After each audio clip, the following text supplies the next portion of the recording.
Hey guys, and if my voice sounds a little froggy, it's because it is. But this is Ron and Hope, real, raw, and relevant. It's unfiltered, it's unscripted even, and you can tell this is not Hope.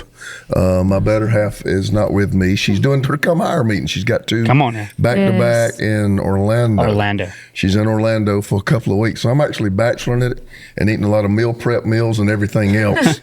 But I wanted to do something today. When she's not here, I tend to try to do something a little more serious. Yes, sir. Because because me and her is the comedy hour, it's a comedy show. But I want you to I want you to subscribe, do whatever you can, because you are the reason we are able to keep doing what we're doing. And we hope that in somehow this is putting a smile on your face, maybe giving you some information that's helpful. But most of all, we just want to make you laugh a little bit and make your day a little bit brighter. This is Lizzie. Hey, Lizzie Morgan. And this is Andrew Maldonado. And they both are just a core part of the praise and worship, the creative arts, and not only that, the worship label, Red Worship. Everything that we do here, really when you talk about redemption and Red Worship, and we took a lot of the people in redemption, and this is now Red Worship. Right. So it's hard to separate the two. But I want to talk to you guys about something, because a lot of you are either in this generation or you have kids in this generation like I do. So whether you got kids or whether you're in it, I think we just need to talk a little bit about what's going on. And like I said, this is unscripted. Yes, sir. And I want y'all to talk candidly about it. But there's something happening in Gen Z. I think it's the younger millennials. You're Gen Z. I'm the oldest of Gen Z. I think 97, right? I think. That sounds about right. I think so. Yeah. You're actually the oldest millennial. Yeah, the last part of the millennial. I really kind of group them together, honestly. It's the last part of the millennials. Yes, sir. And the first part of the Gen Z generation. And people are like, oh, I don't want to listen to generational talk. Well, you need to hang around. Yeah. Because I'm 57 years old, and something I'm seeing I've never seen before. Right. Now, I'm going to tell you, I've seen a lot. I've been around, and I've seen a lot. I've been in church all my life. Right. There's never been a day since I was born where I was not in church. And most of the time, any great move of God or any great revival has to be inspired. Yes, sir. You know, I've always felt like so much of my life has been trying to inspire people. Right. I want them to love him like I love him. Right. I want you to be as committed to him as I am. I want you to feel what I feel, you know, and you're trying to transfer that. But there's something happening in a generation now that's almost leaderless. Wow. I don't mean it doesn't have people that are having conferences and making space. That ain't what I'm talking about. Right. Because I know there are big conferences. There's one big passion conference. Yes, sir. Absolutely. So I'm not talking about that. We got some great people doing some great things. But I'm talking about my experience among this new young adult generation is this is something that is already in them and doesn't have to be awakened. It's already on fire. Wow. Jeez. And so what I've been telling other pastors is make room for it, because it kind of has a life of its own. So good. And it is refreshing to me, I'm not going to lie, to have something that is growing exponentially, that I'm not behind it all the time, stoking it, because that's draining. Yes, sir. You know, because I've been, building churches, growing churches, growing this ministry, growing your missions budget, growing this building program. Right. You just push. But I'm sitting back here and going, wow. I mean, they're going to do this whether I'm here or not. That is refreshing to me. Sir. Absolutely. And both of you are in gatherings. It seems to be somewhat of a worship movement. I don't know if that's a proper term, and y'all are welcome to push back on any of that. I'm just telling you how I see it. Yes, sir. I think it needs some discipleship to enter in. But what I'm seeing is worship is the primary reason I think we were created. Yes, sir. Right. And I do know this. They will come from near and far to worship for hours. Yes, Right. sir. Yeah.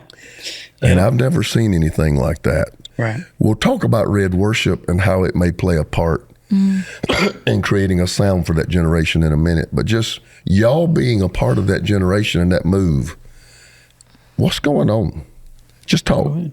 Just talk freely. I think specifically at Redemption, I think it's funny that you say you're not pushing it, because I don't feel like you're pushing it, but I do feel like this place was a place where we made space for it. Yes, And I did do that. That's good.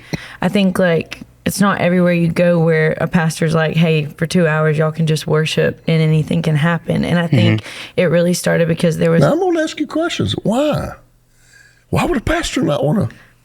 I don't understand that. I think it's risky. I think gonna there step is on a some little bit toes. of risk element to like 2 You got hours. 700, 800 young adults that want to come and worship. No, can't worship. That don't even process to me. Right. Right. So you don't see that happening organically? I think that people are trying to do it, but I think as open as it is here is Right. rare. To just whatever. Whatever happens, whatever. we're Right. open to whatever happens. So we have a plan, but we really are open. If somebody prophesies for however long, that's fine. If we go into ministry, that's fine. If Right. you have a word, that's fine. I do think there's just like this openness to it that I Yeah. don't see as many places. And I think that that even started happening on Sunday mornings. Right. And so I think here specifically, I think our young adults felt freedom, like, and felt like there was a place where there was room for them to worship and just see Absolutely. what happens and let the Holy Spirit move. Now, let me let you respond to that as well. Well, what I was going to say is, to that point, I heard a pastor say this one time: you can have growth and expansion, or you can have control. You can't have, those items are mutually exclusive. And I think, I mean, I'm not just saying this because you're here. Right. I honestly mean Right. this. If there is any more of 2 secure leaders that we have, is our pastors, because they don't need that control. Yeah. They can say, let it happen, let it move. I'm not threatened by it. 800 people coming in here for Jesus, like let it be I done. wasn't even here. That's my point. And you're not threatened by that, and you're Right. not. It doesn't So they concern didn't you. come for me. They came, and I wasn't yeah. leading it and guiding it and controlling it. Absolutely. And I think too, you know, I've heard it said countless times, you know, the millennial is the last cause-oriented generation, like going for purpose or whatever the case may be. But I've also heard that Gen Z is the first truly authenticity-driven Wow. generation, that they want the real thing. They're tired of the smoke and the haze. We've talked about this Yeah. before.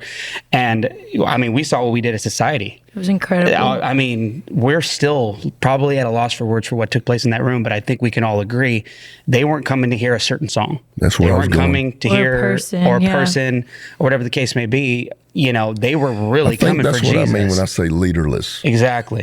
Everything needs a leader. Mm-hmm. What have we talked about with y'all when we got all of our praise and worship leaders? Yeah. You know, even Stephen came in. I thought it was a great word. Yes, He sir. said somebody needs to manage the flow. Right. He said they don't have to be leading the songs. Right. Right. But there needs to be somebody navigating. So when I say leaderless, there's not this huge personality with 15 million followers that is leading this young adult movement. Correct. That's what I'm talking about. It seemed, I don't know if y'all familiar with Asbury Seminary. Is it Yeah. Kentucky, I think? Famous, rich heritage and tradition. And I don't know if it's still going on. I haven't seen it lately, but on Instagram, they had weeks and weeks and Revival. weeks where Yeah. the students were showing up in this massive, it looked like an old school chapel, but it was big, Right. Right. and worshiping for hours, and there was no one on the stage. Right. Insane. It's beautiful. There Yeah. was nobody on the stage. Well, the whole millennial generation was turn the lights off in the building. The only thing there is the stage. Right. Right. The rest of the building is blacked out. You can't even see. That's really Bam, look at the interesting. stage. Right. And now you got this generation saying, we don't even need the stage. That's good. It is such a It's a turn. Turn. U-turn. And then I'm looking like, even with our social media director, she's in here now, Miss Nia, it used to be when social media starting out, everything, get the best editors, get this thing polished. Man, and now they're like, no, Get your phone out. Get your phone out. Yep. And I'm like, well, do you want me to pick up my lights on it? No, just go back there in the hallway and do it on. I'm like, for real? Yeah. Authentic. Yeah. The studio is not real. It's good. I can want something fabricate real. anything I want to in a studio. I can make it sound like I can sing in a studio. But the thing is, when it's just you and your phone, that's you. Mm-hmm. And it does seem to be speaking to a generation. I think that's so true. I'm about 10 minutes into this. I want to go ahead and talk about Green Chef. And sometimes people wonder if we really use these sponsors.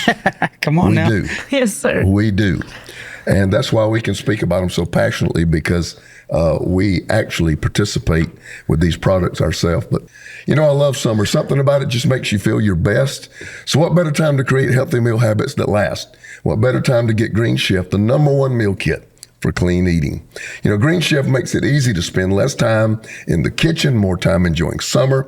And with their new Heat and Eat meals, enjoy a delicious, wholesome meal in just, you heard me right, 3 minutes, okay? Perfect for supporting your wellness journey. Green Chef recipes feature fresh, organic, seasonal produce and 100% responsibly sourced proteins to help you feel your best. Green Chef's real, clean ingredients help you build lasting, healthy habits without the hassle.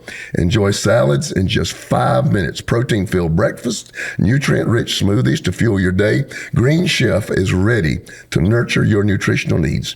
With 80-plus dietitian-approved weekly meal options, Green Chef makes it easy to find meals that fit your lifestyle. Pick from Mediterranean, gluten-free, plant-based, protein-heavy, even gut and brain health. I need that. And calorie-smart choices as well.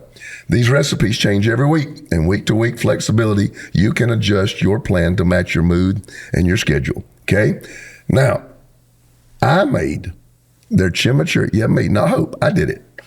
I made their chimichurri chicken with roasted veggies and garlic mashed cauliflower. So good. I didn't even miss the carbs. That's real. The ingredients come from pre-measured and come super fresh, and it only took me about 25 minutes to make. I want you to do this. Make this summer your healthiest yet with Green Chef. Head to greenchef.com/50 Ron and Hope and use the code 50 Ron and Hope to get 50% off your first month, then 20% off for 2 months for free shipping. That's code 50 Ron and Hope at greenchef.com/50 Ron and Hope. We love those guys, and thank you so much, Green Chef, for being our sponsors. It's how we do what we do. Now, at Redemption, I've been talking to pastors a lot. I do 2 Zooms a week with my fellowship. I've got a smaller group, and then I got a larger group. And I've been trying to tell them what I'm seeing, and I'm saying, guys, just make room. Just make room. Just open your doors. Just open Friday night. Yeah. Well, they're like, what I do? What have I got to do? I'm like, just make room. Right. Some people don't like wildfire. Come on now. Go there. Now, I'm going to tell you something, though. I'd rather have wildfire as no fire. Right. Come on. Any day. Any day. I've always said I'd rather peel them off the ceiling than pick them up off the floor. Yeah. That's just the way I am. What happened, where we have made room is Society 242. Right. Absolutely. West Coast, Pastor Jonathan Mendoza heads it up. East Coast, my son Chaz Carpenter heads it up. And a lot of those have turned out to be worship experiences, just worship nights. Yes, sir. Right. I wasn't here, but I saw the pictures of what happened at the altar. What happened? This is what this is what I want them to hear, because this is the kind of stuff I haven't heard happen since my generation was a young adult. Right. Wow.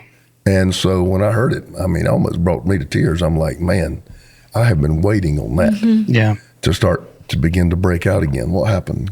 We started singing a song called At the Altar, and it was a song just about laying everything down at the altar. And Pastor Mendoza came up and he did a call for people to start laying down the things that they were struggling with. And people started just bringing their phones, bringing their watches, bringing, I don't know what you call it, their hookah pens, vapes. Hookahs. Yeah. People were bringing like drugs. I've heard meth and possibly heroin. Yeah, I didn't know how far we could share. I was going to say somebody did bring this is real raw a and relevant. little foil of black tar heroin, laying it down and saying, I'm done with this. And you said something to us the other day about it, that only God can break you out. The word on heroin is you don't quit heroin. It will eventually take your life. Yeah. You're on it for life, and it eventually kills you. Only God breaks that addiction. And so the video I saw was like on this mantle. It was right here. Laying all over the mantle was drug paraphernalia, things that, people felt like were an addiction in their life. Yes, sir. Or at least felt like had some grip on their life in some unhealthy manner. Right. And people just coming up and laying all that over. I want to tell you something. it is hard to preach people there. Only the presence of God That's good, sir. creates moments where people feel that vulnerable. Right. Right. Wow. That's vulnerable. Yes, sir. I mean, there are people in jail for heroin. Right. For a person to feel Comfortable. the liberty Gosh. in the presence of God to bring an illegal drug that has gripped their life, probably destroying it, and bring it and lay it on an altar. Man, I don't know any type of atmosphere that can create that other than worship. Yeah. So what did it feel like?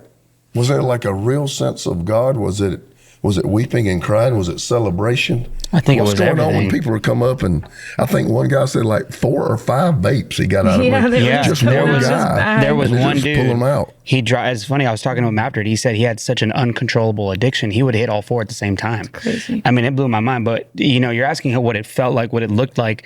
It was almost Man, I wish I was here. a domino exponential type thing happening, because I remember specifically, and we ended up calling this guy out later on. This dude was at the front, had a Band-Aid over his neck. And I think probably Pastor Jonathan told you about this, but he had woken up from a year of coma just a couple weeks prior and still had a Band-Aid of where the trach was. The trach was. And this guy was going for broke. I mean, red face, tears coming down. I mean, he's giving God everything. He was He's sweating from head to toe. worshiping, yeah.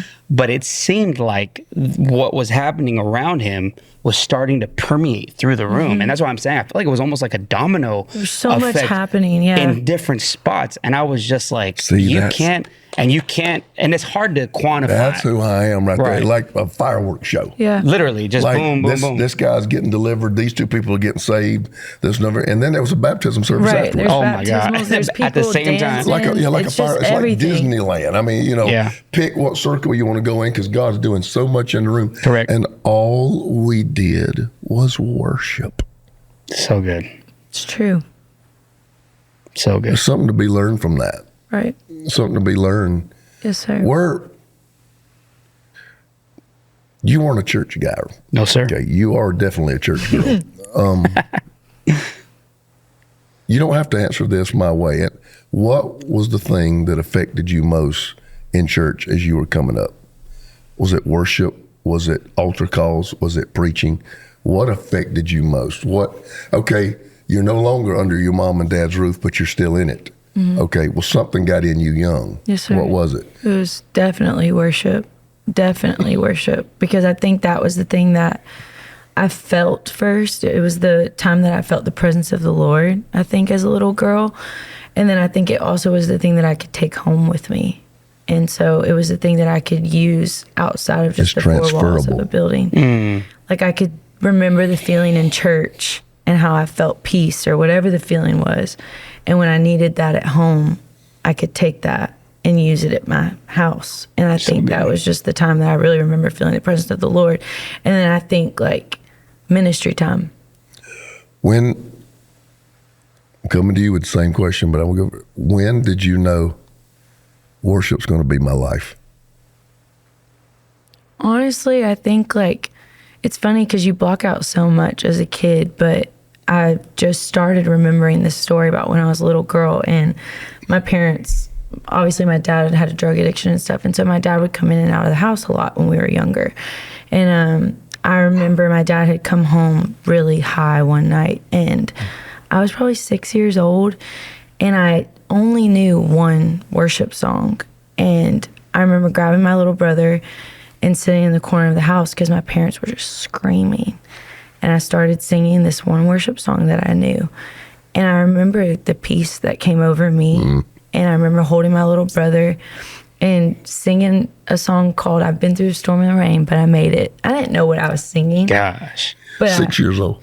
But I remember the feeling of peace. And I look back now as a 28-year-old and I see that I was like prophesying that my family would make it as a 6-year-old, not knowing what I was doing. But now as a 28-year-old being on the other side of it, I see what I was doing before I even knew I was doing it. Yeah. And so I think just at a very young age, like using the power of worship in my home. Well, see, the peace was in the midst of the turmoil, God inhabits praise. Yes, sir. When you begin to offer that up, God comes, sits in it, and he is peace. He doesn't do peace. He doesn't give peace. He is peace. So what was happening was the presence of God was coming and sitting as a 6-year-old child right in the midst of what you were offering up. Yeah. That's why you experienced such peace at that time. Right. When did you know? Because you weren't a church guy. Yeah. When did you know, I'm going to spend my life, Doing this. my gifts, Yeah. my talents, leading people in the presence of God? I mean, first of all, that tore me up. I'm getting a little misty out hearing your story. That's amazing.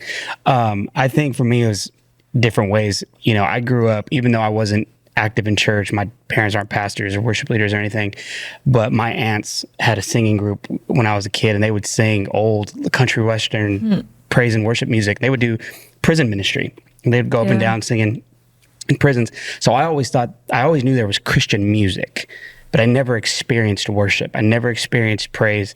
And it wasn't until I was about 15, I ended up with a relative who took me to a Protestant church. You know, that was the thing, because I was raised Catholic. And he's like, oh, you're going to go to that church? Yes, I am.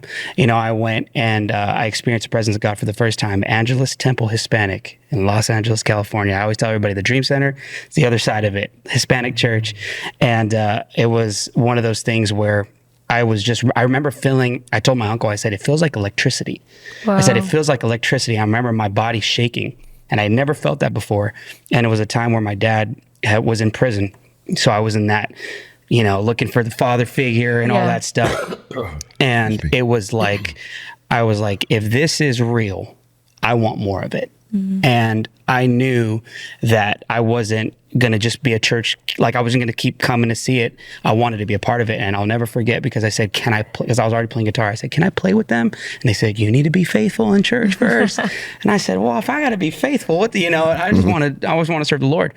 And so it wasn't for really a few years until I was about 19, believe it or not, that I started for the very first time. I picked up my acoustic guitar and I sang a worship song at a small group with 5 people in the room.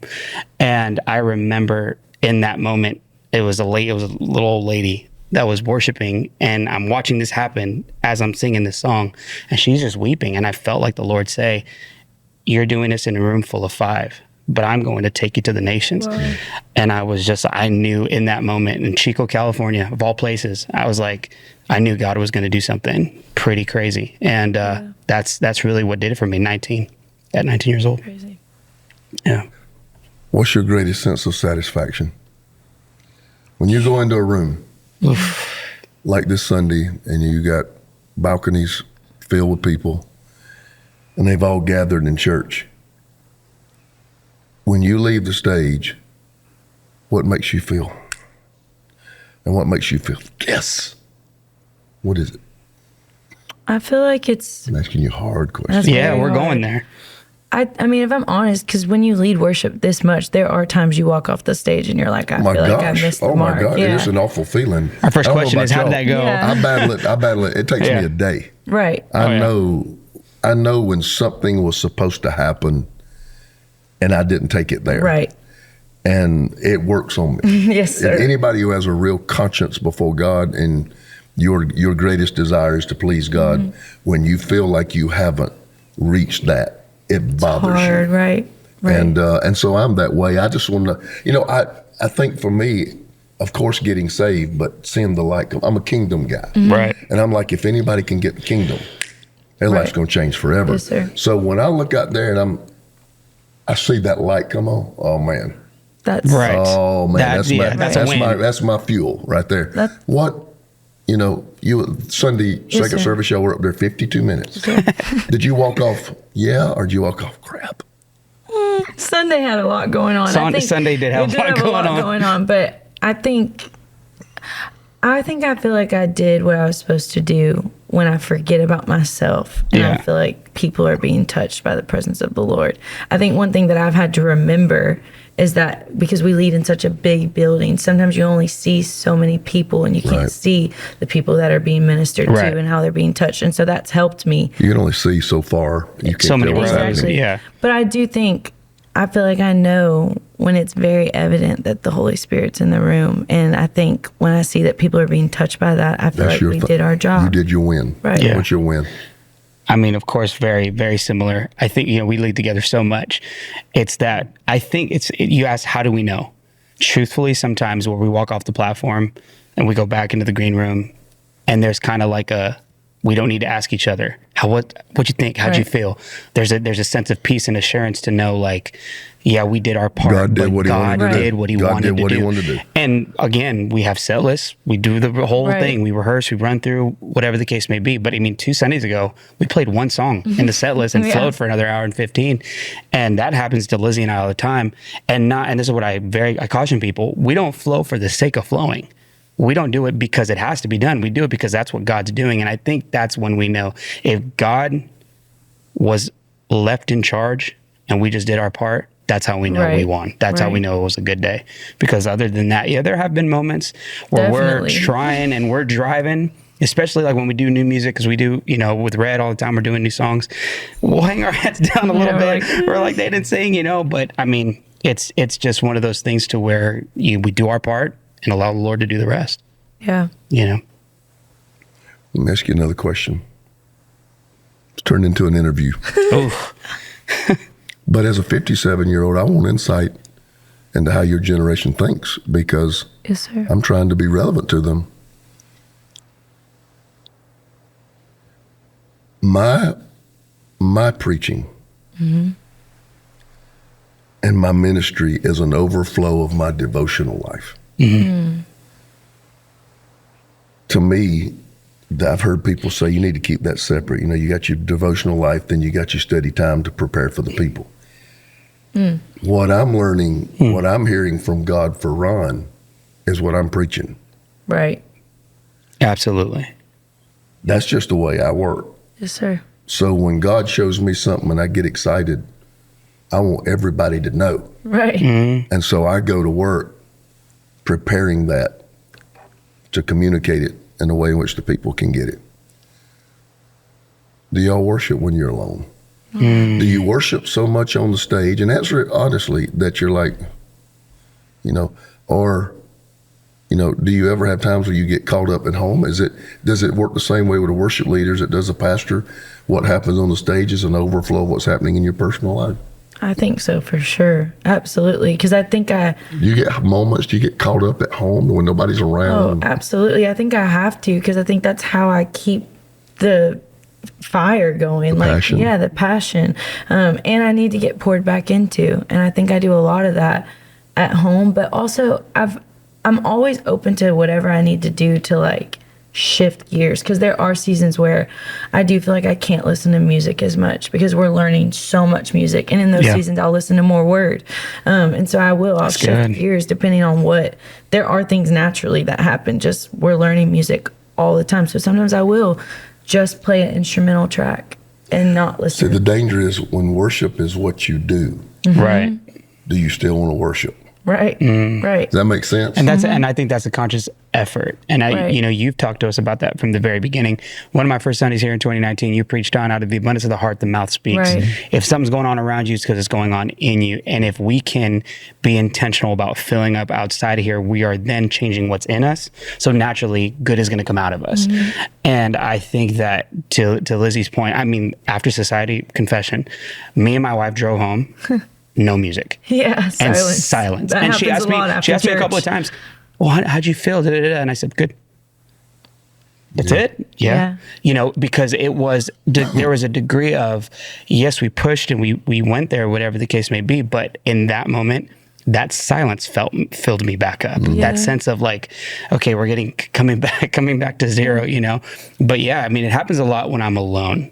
Being married, and then, we have our boy, and then, a dog at home. I mean, sometimes when I'm by myself and I have worship music playing, that's when I catch myself, I'm getting caught up in something that I think that's healthy. When it happens. I can't let the Bible become what I do. Right. Right. It's never supposed to be. Right. Right. I'm going to tell you, that's a very legitimate vulnerability. Yes, sir.